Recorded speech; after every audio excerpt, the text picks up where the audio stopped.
what happened in Wynwood.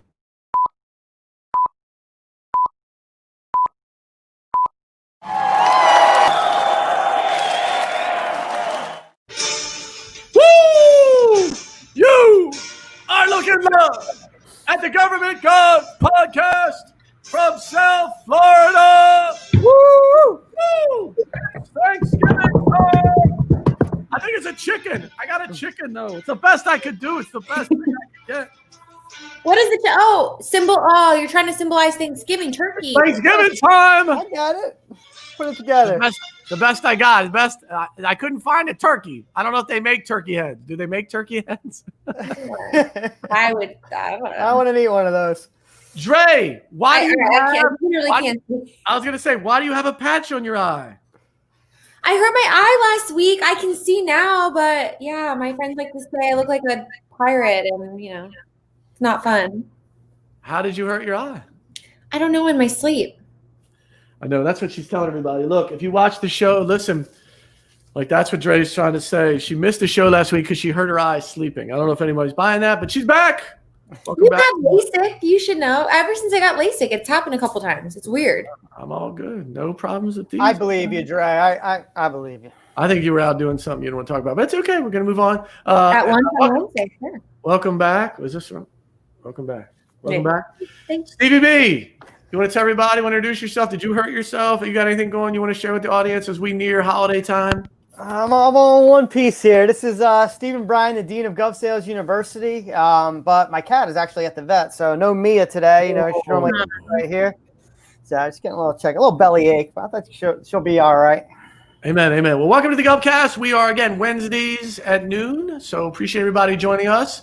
You wonder why Dre's already drinking? Because today's guest, actually, Jason Korman, actually started a couple wineries. So in honor of that, Dre's looking for any excuse why she can drink during the show. Steve's like an alcoholic. That's what happened behind the scenes. So we're like, our guest started wineries? Oh, does that mean I could drink wine during the show? So that's all. Yes, if you're watching, it's really Celsius. Is it? Yes. She'll show you the can. There you go. I'm trying to lose my job today, not for a glass of wine. Oh, I think it was better. You should just held out to the end. So we'll bring Jason here in just a little bit. And so if you have any questions, comments during the show, put them in below, and we'll get to them during the show. Today we're going to cover a couple things. The last myth, our 10 myths, we're going to cover that. We're going to talk about how to sell to the government. We're going to have a special guest about, his background selling wine and winery, and now what he does to help businesses, helps organizations build their culture. So we're going to talk some about that. And then Stevie B is going to wrap up. There's a lot of things happening at GSU in the coming month. There's a webinar coming and what he's doing there to help folks lay the groundwork and have a great end of the year and great beginning of 2021. So packed. Everything's packed. So I hope everybody's ready to go. So why don't we do let's wrap up the 10 myths as we are last of our 10 myths. Dre. Myth number 10, your company doesn't need to be selling to the government.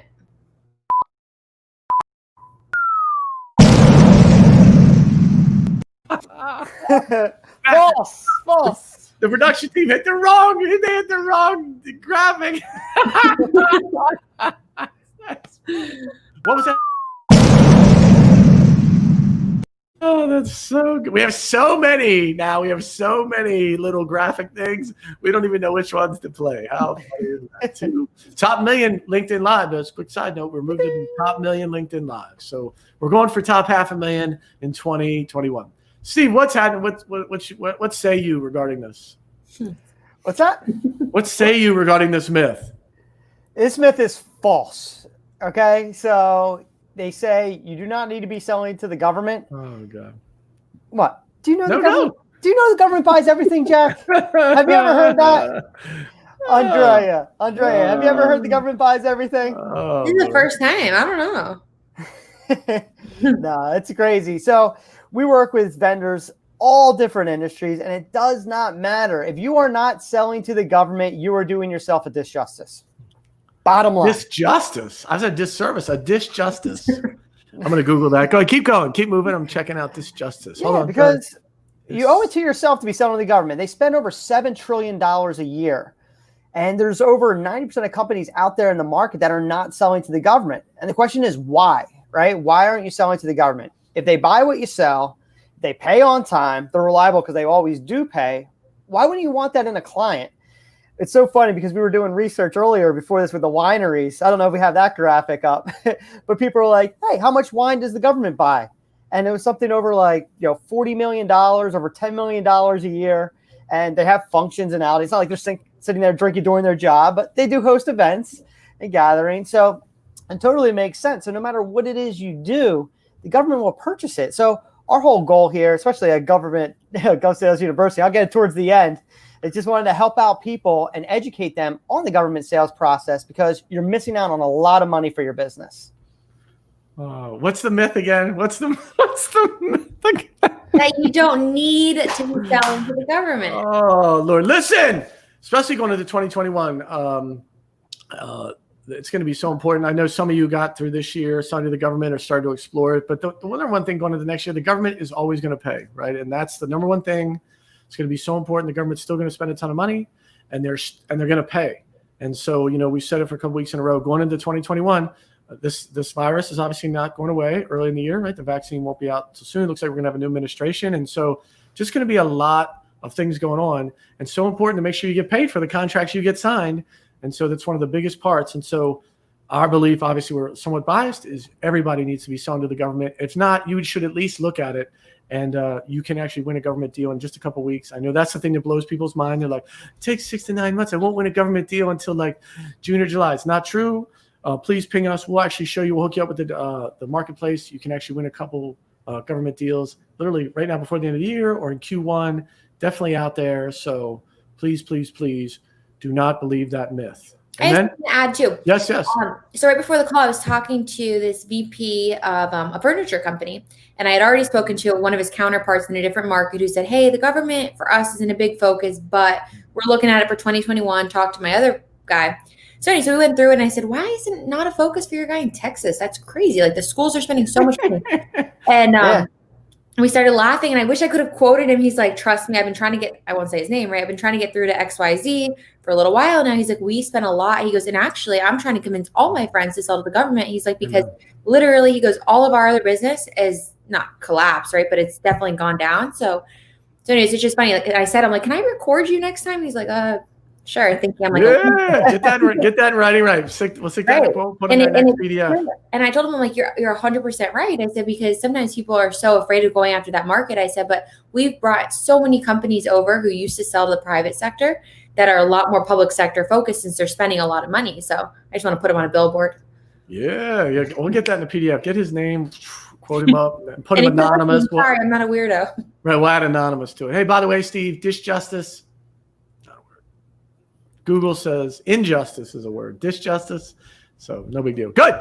Hey, so next I want to bring on our guest, Jason Korman. So Jason is the CEO of Gaping Void Cultural Design Group. And so I want to bring Jason in. Welcome to the show. Jason has an amazing background. Hey, bro. How you doing? Great to see you. Good. Jack, how are you? Great to see you. Where are you set up? You're in South Florida with us, right? I am. That is got to be the best intro I have seen in and all of LinkedIn Live history. Yeah. Ever. Yeah, I would say ever. Yes. We got big goals. We got big goals to get in the top 500,000 LinkedIn Lives before July of next year. So the question is, how many LinkedIn Lives are there? Because I thought there were only like 10. Yeah, let's not get into the facts of this. We like to create our own. We're in the top 10. We're in the top 10 then if there's only 10. Do you follow politics? Right? Do you follow politics? If we just say it enough, it becomes true. We're in the political. If we just say it enough, it becomes a fact. Just like this justice, we'll keep saying it. It'll become you know what? I think that's kind of being pedantic, saying that this justice isn't a word, because we all understood what you meant. Right. And language is there to be, used the way we see fit. So the Urban Dictionary adds words every month. So I think you should apply. Urban Dictionary. Yeah. Be careful with the Urban Dictionary. Yeah, that is the rabbit hole beyond rabbit holes, right? This justice. Andrea, we know that that's booze, just so you know. I mean, we can smell it from here. Well, listen, Jason, we'll all know in a half an hour from now. So we'll find out. Like the show will get a lot more lively. Oh, yeah. Thank you. So, anyway, so what do you want to know? Where are you? You're in Miami? Miami, yes. Miami. So can you give folks an overview of your background? We have several times our lives have crossed, and so I'd love. Can you give folks a little bit about your background and what you've done to date and how you wound up in the great city of Miami? Sure. Well, damn.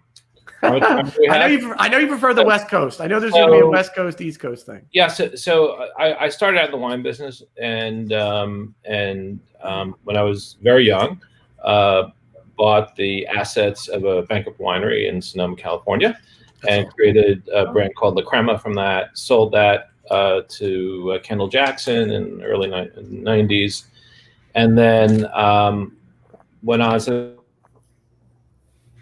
the business in Europe and winery down in South Africa, and we were very early adopters of social media, right? So this was early 2000s, 2004.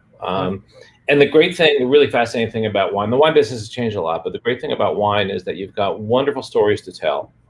But unless you've got a big brand, you have very limited ways to tell those stories, right? And pre-social media, you'd have to get on a plane and go do winemaker dinners or go, push lots of money towards retailers to promote. But the storytelling piece was really hard to do. And once we saw blogging, I went, oh my God, this was invented for the wine business because we've got so many stories to tell.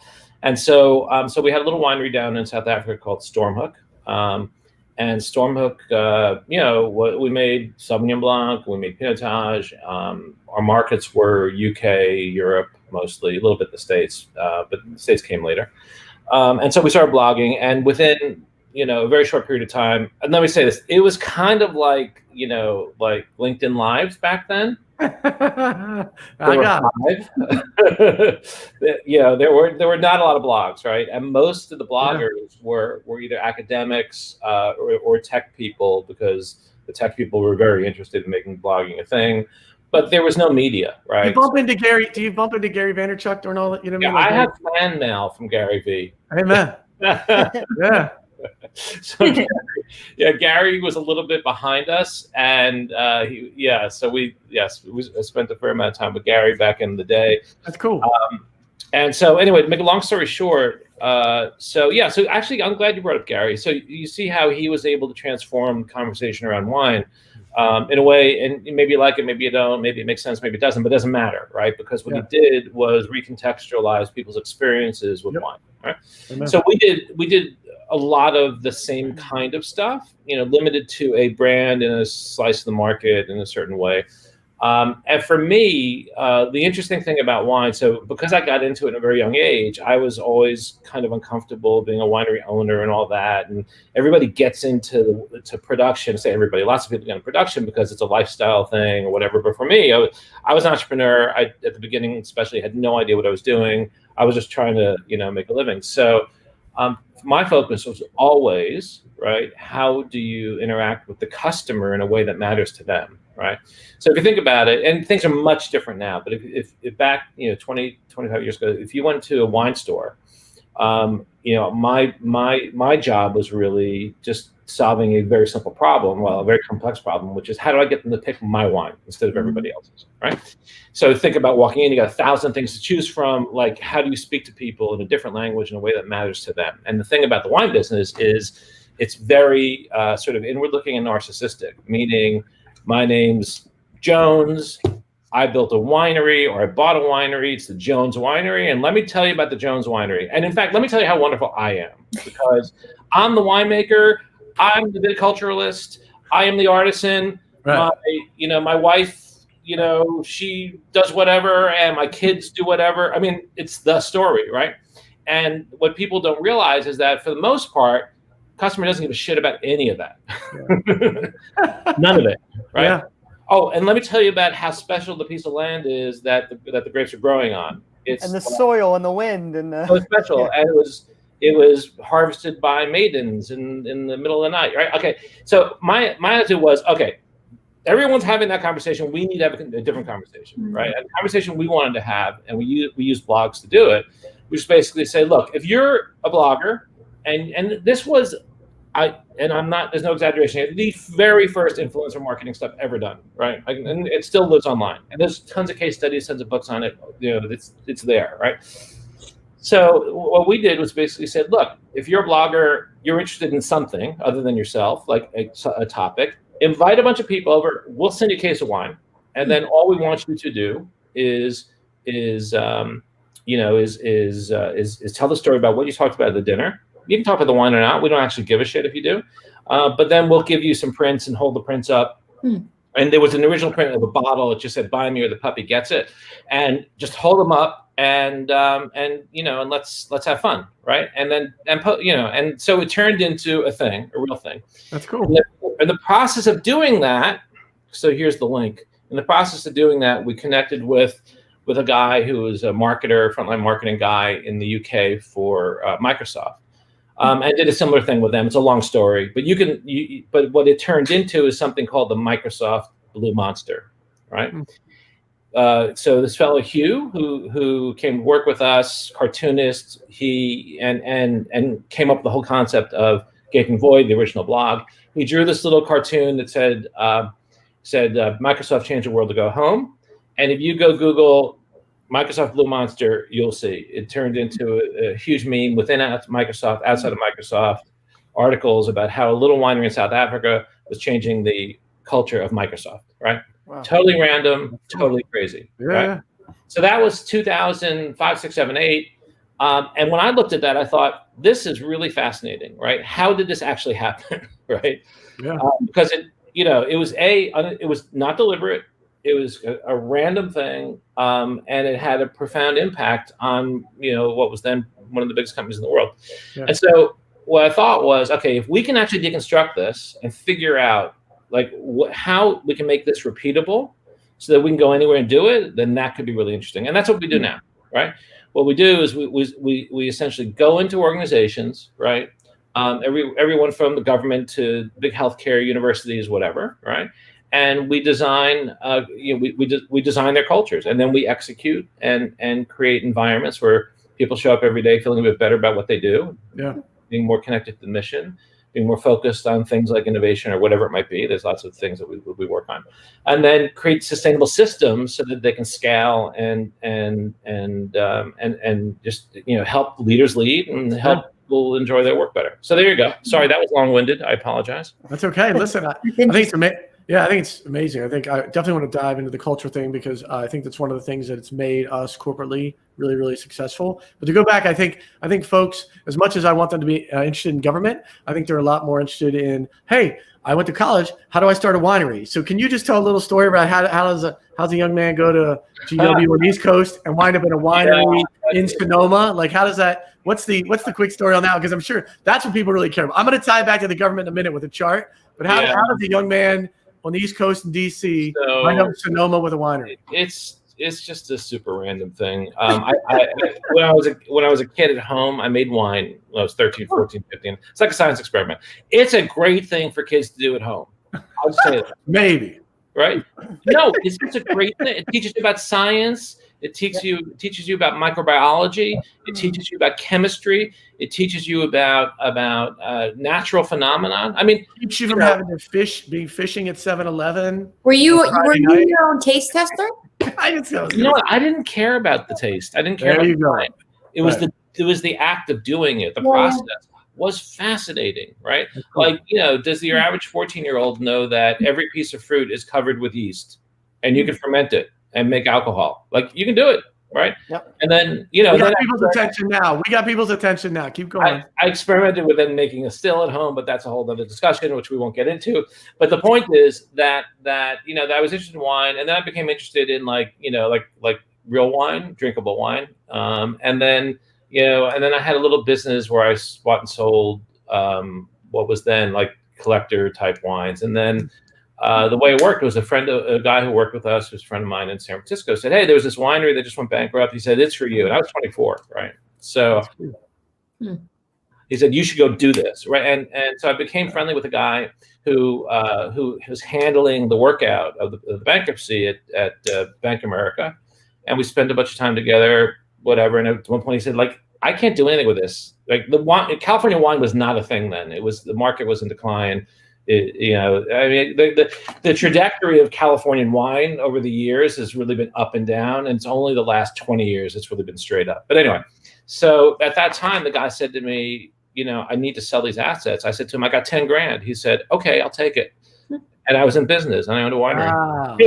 Wow. What a great story. And listen, I'm sure Dre has a wine question here in a minute, but listen, for our audience, let's connect the dots. Listen, we say the government buys everything. So I think we have this graphic. Look, can you throw up, this is the wine. This is the government buying wine.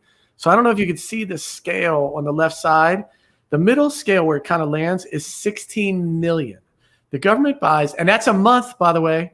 So the government's clipping along at over 15 million a month in buying wine. Oh, you can ignore the end of the chart, right? We're just getting that data. But and you can see it spikes a couple different times. You can see it spiked a couple months. But that is $15 million worth of wine every month. And what was the total, Stephen? It's like 416 million over the 3 years. Right. So almost $500 million. Can I ask you guys a couple questions about that? Because I think it's fascinating. So that's all government. So state government, federal government. Federal, state, local. Mm-hmm. Okay. And that would have meant that they specifically tendered a wine contract as opposed to incorporating it into some kind of some kind of entertainment or other type of function. Is this extracted out of that? Yeah, we corporately as a backdrop. So our audience, look, this is live. But you think we have super prepared? This is exactly what happens. So we gather purchase orders from agencies all around the country. So we say we want all of your purchasing. So we go to the city of San Francisco, the city of St. Louis, Broward County. We say we want all your purchasing. Yeah. We want all your purchase orders for the last 10 years. And so that's what that is. And now we get a regular feed every month of all that data. So they could have bought it from a bid and RFP. They could have bought it on a P card. Any way they would have acquired wine, we would really aggregate all that. And that's what that represents. It could have been acquired as part of a big thing. It could have been an individual purchase. It could have been bought one of 20 ways, literally.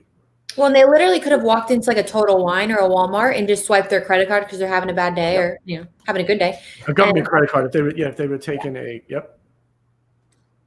So So to Jennifer's question, it would apply to any public universities. So we gather data, again, from public institutions. So a public university would be in there. Private institutions, say like Harvard or Duke, would not be in there. So Jack, I want to, when we got the peek into your platform a few weeks ago, I cannot begin to tell you how impressed I was. Oh, cool. It was really because we do work with lots of universities, public and private. We have federal contracts. I don't think we've done work with any state governments other than the schools. But you captured everything in that data. It was all in there. I mean, little deals with the University of Kansas 4 years ago. It was in there. Yeah. I mean, there was stuff in there I forgot about. And I was fascinated because I never knew such a database even exists, right?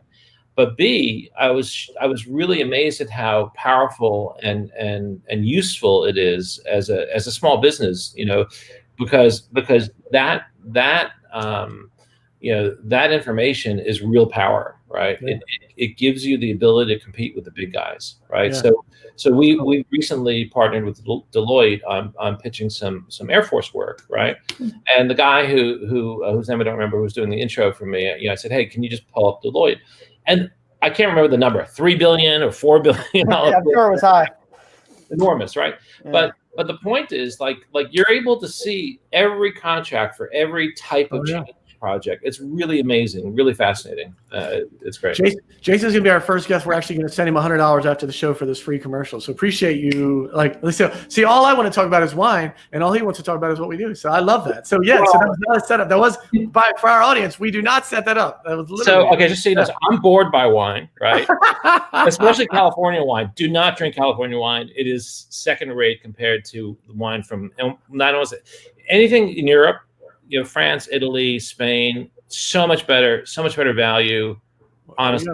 What's your favorite brand of wine? I was gonna say, Dre, get your wine questions out. Go ahead. No, it's not really about brand. It's what do you like, what you don't like, and then the problem that they have in France and Italy and Spain and the old world is they've made it so complicated right? That is impossible for almost anybody to figure out unless you really care a lot, right? So here's the a mental model around wine. Wine's not really about wine; it's actually about real estate. Okay, that's what it's about. It's a real estate actual model, right? So so if I said to you, mention an area in California that makes wine, what comes to mind? Napa. Napa, right? Okay, what's the most expensive real estate in California for wine? Napa. There you go. Okay, fine. How'd that happen? Well, the way it happened was disjustice. It is disjustice because if you're it's a word now. People are using it. So this is so you grow your grapes in an area that allows you to put that area on the label. You promote the crap out of that wine in that area. The price of the wine goes up.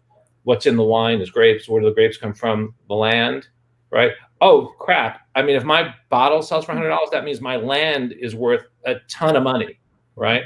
And so it's really real estate. And then they slice it. Then what happens over time is the land gets sliced in thinner and thinner slices. So if you go to Burgundy in France, right, just Google a map of Burgundy and look at it, right? It's set up by area, right? But then by little subdivisions that might be 1/10 of an acre each, 1/10 of an acre, right? Oh, and then there might be 20 guys who each own a little piece of that. And it's so meta, it gets so complicated that very few people can really understand it unless you're really into it. And that's part of the marketing problem. It's all about the place, and none of it, unless you really care a lot, it matters to nobody. So the thing is about wine is it's actually all about the real estate. That's what it's really about. I did not know that. Sorry, what's that? No, I said so wine from France. So what's your favorite Pinot Noir from France? Okay, so Pinot Noir is grown in a few places in France, mostly in Burgundy, right? I have very strange taste, so I'm not the biggest fan of Pinot Noir from Burgundy, and I'll tell you why.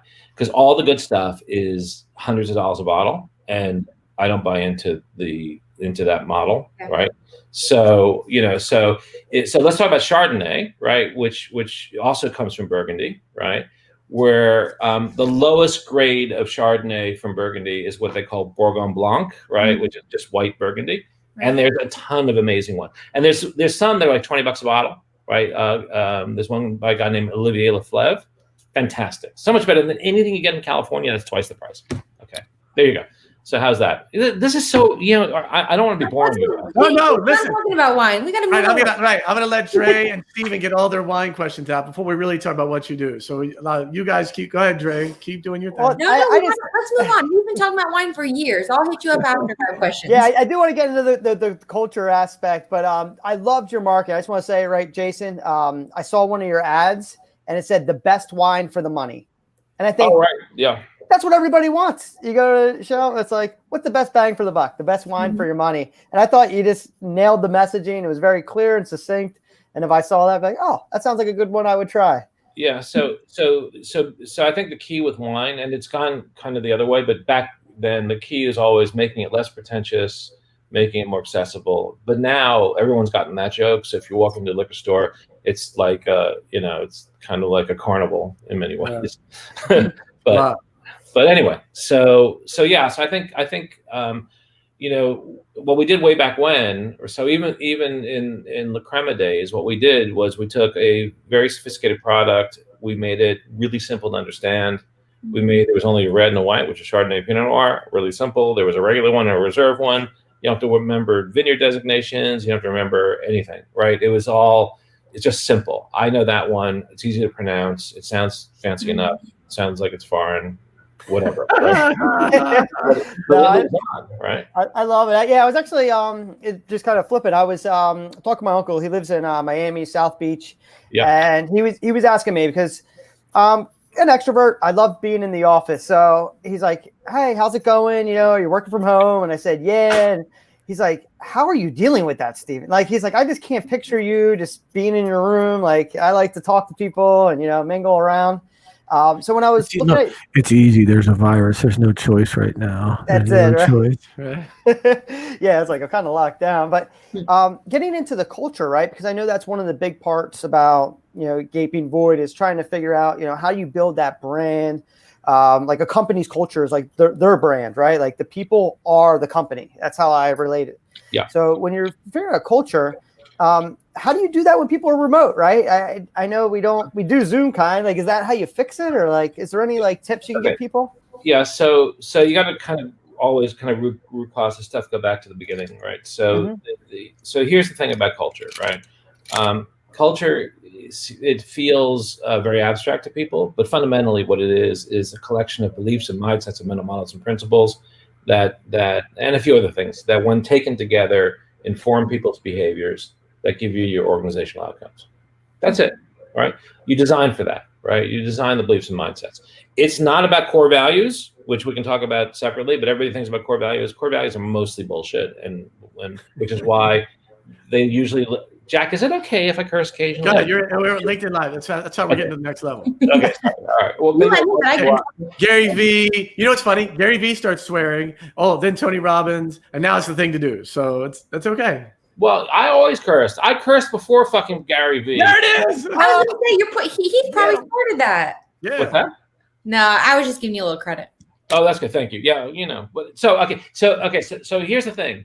If you have done the work, right, and you have clearly articulated your beliefs and mindsets and mental models and principles that inform what you do, why you do it, how you do it, how you want things done, all that, right? You've developed that language and you developed a way to spread it, then it doesn't actually matter if you're virtual or in person. It doesn't matter, right? Because you have the language and you have a way to spread it. So, and we've been having this conversation since March, right?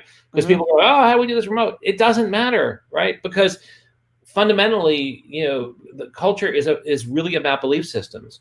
And if we can design that and execute it, right? It doesn't happen just by wishing it, right? Yeah. Then you can spread it any way you want, right? And so we focus on memetics and semiotics to make that happen. So memetics, those are some big words right there. Hold on. Sorry, MEMETICS, memes, right?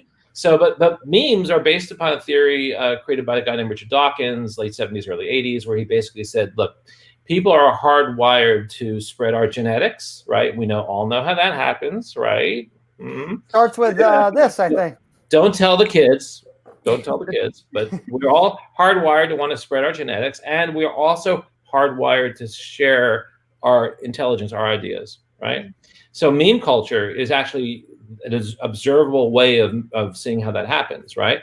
And then the issue is we share for a reason. Okay, we want to have kids for lots of reasons, which is all about us, of course, because we're wonderful, and we want to have people in the world who are as wonderful as we are, of course. Right? When we get old. So, but it's the same kind of idea with memes. We share ideas online, Instagram, Facebook, whatever, right? Twitter. We share these ideas because they actually make us look good. They make us look smart. They make us look funny. They make us look clever. They make us look like we're informed, whatever it might be. Yep. There's a selfish motivation when people share ideas. And so what we do is okay. So that's the memetics piece, which we think of mostly as language, right? A lot of memes are visual, but we think of that as language. And what we do is we attach the language to what we call semiotics. And semiotics are simple, right? It is all about the act of giving meaning to an object or to a thing or to a visual. So golden arches, Nike swoosh. Nike swoosh is the most famous. If I say to you, if I show you the swoosh, you're going to think just do it. If I say just do it, you're going to think of the swoosh. Okay, Nike spent billions of dollars installing that in our brains, right? But that is a memetic and a semiotic. You could say collectively it's a memetic or a semiotic or whatever, it doesn't matter. But the way you get ideas to spread is by that methodology, right? You got to make sure it's the right ideas. You got to make sure that they get the right outcomes. You got to make sure it's designed properly. You got to make sure that the execution is done properly. But okay, so if we are virtual, and unfortunately, if we are on Zoom now, I could show you a bunch of semiotics that are designed to inform Zoom meetings or inform how people interact, or to create change, or to drive digital transformation projects, or whatever. It doesn't matter. But that is all about. That's basically the recipe for how you make culture happen in a remote environment. You're welcome, Stephen. Yeah, that's a lot. A lot of big words there. So big words. People need big words. We need them. Yes, that's interesting. So I'm just trying to internalize that, because getting down to associating something with, a belief, right? Is that a good interpretation of what you said? Yeah. Right? Because you see something and it's people trying to convey their ideas.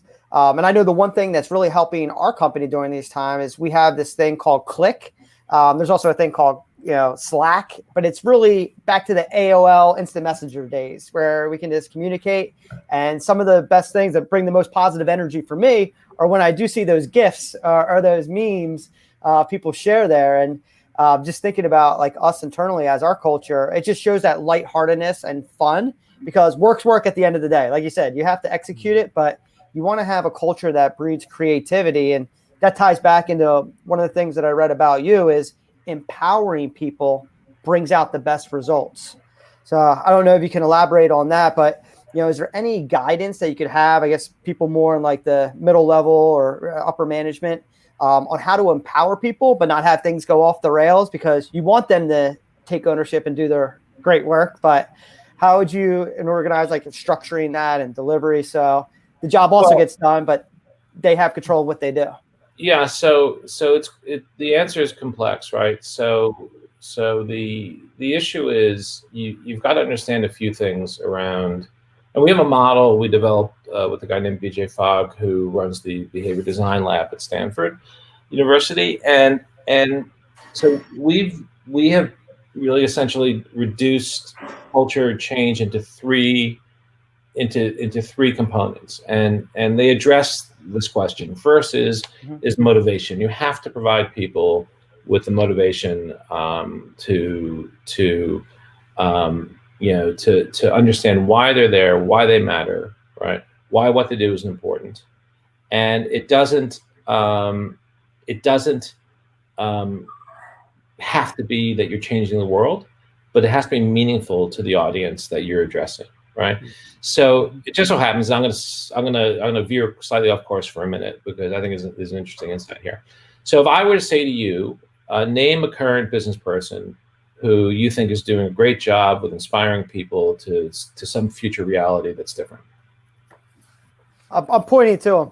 Jackson. Not me. Are you kidding? Okay. Like, so many people know. Okay. I would use Gary Vee. Like I think Gary Vee's like making the world tour, right? Okay, I would say Gary Vee. I wouldn't think of him, but yeah, I mean, I can understand why some people might say that. I would think somebody like Elon Musk. Right? No, it's totally true. Yep. So I would say Gary doesn't hold a candle to me. Elon, I'll just say that. Right? No, that's fair. That's fair. But Elon's trying to get to the moon. Like Gary's just trying to be or Mars, right? And create a world without gasoline powered cars, and blanket the earth with the ability for anybody and everybody to have internet capabilities, right? Yeah. Wirelessly, right? And a list of other speeding through underground tunnels at 600 miles an hour, and a bunch of other shit, right? So to me, that's really interesting, right? And before him, who comes to mind? Steve Jobs. Steve, and before Steve, Bill in 1980 said, okay, we're going to have a world with a computer on every desk in every home, etc. When there were 20,000 computers in the whole world, right? Or desktops. Steve might get mad about that order. He'd be like, I was first, then Bill copied me. But we'll go. Okay, well, we can let them in the afterlife argue about that. So, but okay, so fine. And then if we go way back, right, and we're skipping over a lot of people, but we go back to Henry Ford, right? I was going to go. Henry Ford in 1908 said, I am going to build a car that any man who is employed, who has a job, will be able to drive and go wherever he wants to go and be able to fix himself. Here's the crazy thing about that. In 1908, 1% of the homes and 1% of the households in the United States had electricity and hot and cold running water and plumbing, right? Mm-hmm. So here's a guy who comes along saying, hey, you're going to have a car and go anywhere you want, but you don't have electricity or plumbing. It's almost like going to Mars, right? And here's the thing, right? So we're talking about motivating people. So we have to connect people to a future, right? A future that's better than where we are today. That's really what in many ways makes us get up every day in the morning, right? The question is, how do you do that? And if you were to say to people, right, oh, Henry Ford, Steve Jobs, right, so Elon, any of these guys, right? Why do you see their quotes all over the internet, right? People would say, oh, because they're billionaires and because they made lots of money and people were there to write it down and all that. And that's not true. That's not why, The reason why they became billionaires and they became really influential is because they had the ability to communicate a future vision for people that people would get behind and enroll in. Okay? Yep. It's the communication that comes first, and then the followers come after, right? And so if you're thinking about your business and designing a motivating environment for people, what you want to do is you really have to crystallize that vision. And the thing is, I just want to say again, you don't have to be going to Mars, right? But it has to matter to the people, right? And once you do that, that's the first step. The second step is answer the question, what are the system of beliefs that will help us deliver that outcome? How are we going to get there? What do we need to be believing in? What do we need to be doing? How are we going to make this happen, right? And you codify that. You create language around that, right? And then here's the thing. It's not like a list of 10 core values that people have to memorize. That's not what it is at all. It might be 100 or 200 things, right? But the thing is, it's got to be really clear, right? And it's got to be really understandable for people. So Richard Thaler, who's a psychologist at the University of Chicago, won a Nobel Prize a couple of years ago. He said, it's not that people are stupid, it's that life is hard, right? And we all need help. We all need help, right? And the thing is, as a leader, it's your job to offer help to your people when they need it, where they need it, right? Yeah. So you develop these belief systems to help them, to help make that a reality. And then if you want to, so here's the thing about both the motivation and the belief system is the language has to be clear, and you have to have a way of spreading it. And the spreading it is through the semiotics, right? And then it's really simple, right? Once you have those things built, you relentlessly socialize them. Yeah. Relentlessly socialize them, right? Mm-hmm. It could be over Zoom, it could be in person, it doesn't matter, right? But you have to have a way of integrating it into the experience. There you go. Done. It's great. Steve, easy. I wrote it down. It's on my page. Well, there we go. Thank you, Jason. Yeah, no, you're welcome. It's great. That one. So kind of going on a different path, but what are a couple, maybe if you can relate it to previous experiences that you had with other companies, a couple things that they did, a couple like do nots, right? So if you're trying to build this great culture, what are a couple things that management or employees should definitely not do? Well, okay, so great question, but okay, so here's the thing. Most people's brains are organized where they go, we have a problem, we need to solve that problem, right? And then once we've killed the problem, we will move on to the next thing, right? Mm-hmm. That doesn't work, right? With culture. See, culture is an infinite game. It never ends. You are continuously working it. So in the early days, we did a bunch of work for Zappos, right? And the one thing that that's great. They're really good at, and Tony Hsieh was the CEO till recently, he's a good friend. And one of the things that he's really good at was that constant, infinite loop of, we're working it. And here's the thing about culture that other people don't understand. So there's a what the hell do they call it? It's not a manifesto. It doesn't matter. Johnson & Johnson, like Robert Woods Johnson in like 1948 wrote this. What do they call it? I can't remember what they call it. It doesn't matter. Your vision statement. It wasn't, but it's another whatever. It's basically a list of what they believe in, right? And everybody's like, the most amazing thing ever created in the world of culture, blah blah blah. Like, okay, and I call bullshit on that stuff because, okay, in case you guys haven't noticed, the world has changed a little bit since 1948. And if we think that something that we built for our business as our credo, they call it, as the credo in 1948 still works today, you're mistaken. And I would argue it's the reason why they're getting sued for billions over Johnson & Johnson's baby powder. It's the reason why they've had all kinds of bad press and problems over the last sort of 20 years, is because you can't build a business based upon concepts from 1948. You've got to keep it current. We think of organizational culture as fashion. You have to have some base sort of principles for sure, but there's a whole bunch of stuff that changes a lot, right? So think about the world pre #MeToo, post #MeToo. Think about it pre George Floyd, post George Floyd. Think about it pre-COVID, post COVID. I mean, if you're not updating your belief system about and how you're going to work and helping your people work through that, you're screwed, right? Yeah. So what you have to do is understand that it's never done, right? It's a continuous process always. And you know what? That also means that some of your foundational beliefs might change. Some of what people call core values, they may change. And there's nothing wrong with that, right? Because people change culture and culture changes people. So I would say that's the number one thing that a lot of people don't understand. They think they make it once and it's done, right? And that never works. So can you talk about we're running a little short on time, but a cultural design group. Can you just at a kind of micro level, how does that work? When do companies come to you, and then do you assess? Like what does that really look like? Yeah, how does the back and forth and like we'll work with you? Yeah, what do they ask for? What's you know what I mean? So in our world, we're very fortunate. People are generally coming to us to, they know that we specialize in one thing and our projects, work. So I tried to share my screen earlier to show a culture wall, which is one of the projects we did for the government. That's at Edwards Air Force Base. We did it for a commander, a guy named there it is.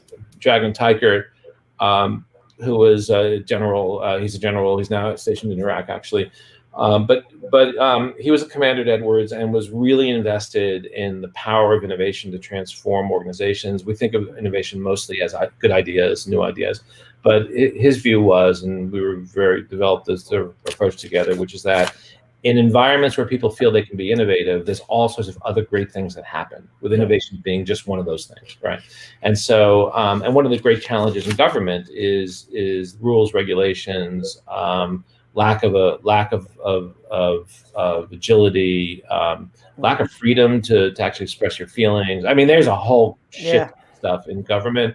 That's a real problem, right? A real problem. That in fact, I believe we're doomed if we don't get past these problems in many ways. But that's a whole nother discussion. We can do that next week if you want, Jack. Yeah. But the point is, so this is a good example of really a wall. It's a grid. Each one of those squares is 12 inches square. It's a grid that this was installed in the commander's sort of offices at Edwards, and now they have 20 some odd of these walls around the base. Right, each squadron commander got their own. But the point is that what looks like it might be quirky artwork, is not quirky artwork at all. This is a wall of semiotics that each one has a narrative about leadership and innovation and thinking differently and agility and getting to yes and being more effective and showing up the biased action and a whole list of other attributes that General Tykert wanted his people to adopt. And this thing's been going on for a couple of years now. It's been enormously effective, right, in many ways, not just in innovation, but in transforming how people work on that base, in the 412 test wing, which is about 7,500 people. And so we're doing this kind of work now for the Global Strike Command, who are the folks who handle most of the nuclear arms for the Air Force. We're doing it in other parts of the Air Force as well. But yeah, so the design, you have to first figure out where are we at, right? And there's do they come to you knowing their culture is not what they want it to be? Or is it broader than that? Do they show up and say, "Hey, appreciate what you've done. We're broken"? There's a couple versions of it. Usually, is that there's a leader who knows I have a problem. I don't know how to fix it, because very few people understand the dynamics of fixing it. I mean, it's a new thing. This problem didn't exist 20 years ago, really. So it's a new problem, right? So that's number one. So they'll come with a problem, or they'll come. For the Air Force, it's actually how do we create an more innovative Air Force? Now it feels like a different problem. It's the same problem, right? Same problem, different kind of view of it. But then some people will say, hey, we have a problem with a digital transformation project or some other sort of human change project. Merger and acquisition, where they got to get people aligned, culturally around some future together and how they're going to get there. So those are all sort of, I would just say, different flavors of the same problem. So we solve all those, and the methodology is first, what's the reality? So in every organization, there's the pretend, which is the way the boss will tell you things are, and there's the reality of the way things actually are. Amen. So you have to figure out what's the reality, and then have to figure out, okay, what's really broken, what needs to change, what are the attributes of that belief system that will get people to where they need to be in the future, and then you get to design for it and execute. And that's it. I mean, and sometimes you can get things done very quickly, and other times it'll take years. It just depends. It depends on the nature and the industry and type of business. Two last quick things. Can you are you able to share how many organizations you work with, and how long does the engagement normally take? Okay, so we'll do quick things that are sort of 90 days. We call them culture sprints, where we're in and out, where there's a known problem, usually a pretty progressive kind of organization. They want to fix a thing, we can design and get in and out. And then There are other things. There's concepts we call end culture design, which is really rebuild. Which could involve everything from recruitment through the customer experience, right, all the way through, right. Okay. So those projects take longer. We do in our healthcare work. We'll focus a lot on patient experience, which is always so. Customer experience has always an outcome of employee experience. You can't fix customer experience without fixing employee experience. Just saying. That's why when you call the cable company, you have such a shitty experience calling them because everyone hates it there, right? Yeah. And they can fake it by saying, "Yeah, have a nice day" and all that, but it's all bullshit, right? So Comcast, AT&T must be very unhappy pullers. So we've done work at AT&T. They're wonderful. They're fabulous people. They are amazing. But yeah, they struggle with a lot of stuff. So anyway, So at any given time, we might have 20 projects going on, big to small.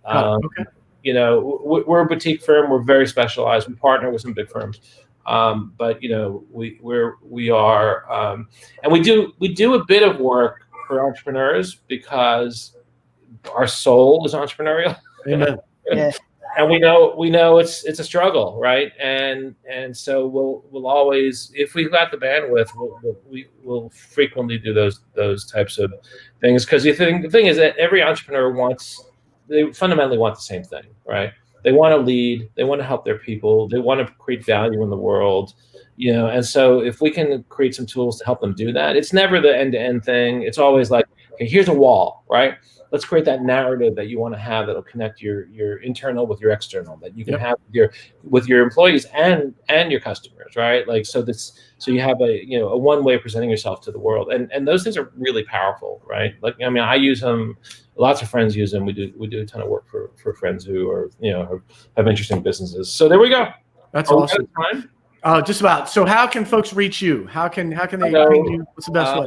Gapingvoid.com, GAPINGVOID. The nice thing about having a crazy company name is we're easy to find on the internet. Amen. Page 1 to 10, Gaping Void. You put it in as one word, you get us. Put it in as 2 words, you get it. Nice. All good. And you can email us at culture@gapingvoid.com, and there we go. And hopefully by next week you'll be in the top 900,000. Amen. Dude, it's a lot. We just got to market this the right way. We're going to be talking about wine, the government, and culture. That's a home run. That definitely moves us up a couple spots. Amen. Next week, do fentanyl. You'll be jamming. Cover up some. Like, I gotta find a distributor. So Jason, thank you so much. Appreciate all great to see you guys. God bless. Stay safe. Have a great holiday. That's crazy. Listen, I love. He's funny. I think folks obviously love that story of. I think folks are always intrigued about, hey, how do you get into some of the big time like alcohol, wine, all those type of industries? And that story is super interesting. He buys a winery out of bankruptcy. So funny. And he was going to school on the East Coast and went out west and his winery is amazing. And what he's doing now, I'm a big believer in our company is like how to build a culture and make sure folks feel empowered, right? And make sure they feel they love what they do and they feel like what do they say? Like what's the vision and connecting where they are with, what they can be is amazing. Mm-hmm. Mm-hmm. So Steve, what do you want to tell folks about? So December 16th, we are having a webinar. So it's going to be at 12 noon, just doing a little pre-awareness, right? We got to get it out the word. But if you like coming to these shows and you want to learn more about the government, right? I know we tie in some sales and some marketing and just business education in a whole because it's great to be well-rounded and have all those different skill sets. But if you want to tune in, I think it's a Wednesday, December 16th at 12 noon. I'm just used to the Wednesday routine now. We used to do Tuesday, Thursday. So get into a Wednesday. We're going to be breaking down what you need to know in order to be successful selling to the government, right? So if you're watching these shows, you're thinking about it, you're on the edge, and you want some free advice, we're going to provide it to you. And we're also going to have some free giveaways. Last time, I know we were giving out chocolate bars, but we also give out things that can help you sell to the government. We had here, look, the GovCast team, can they get one of those pictures queued up? That would be, we got a little short time to see if somebody can find one of those pictures. But go ahead. Oh, I got it right now. Okay, if I could share my screen. Well, let's see. Go ahead. You got. Click share the screen. So these are two guests that joined us. This is what Steven's doing. He's messing with people's chocolate intake. So can you see my screen?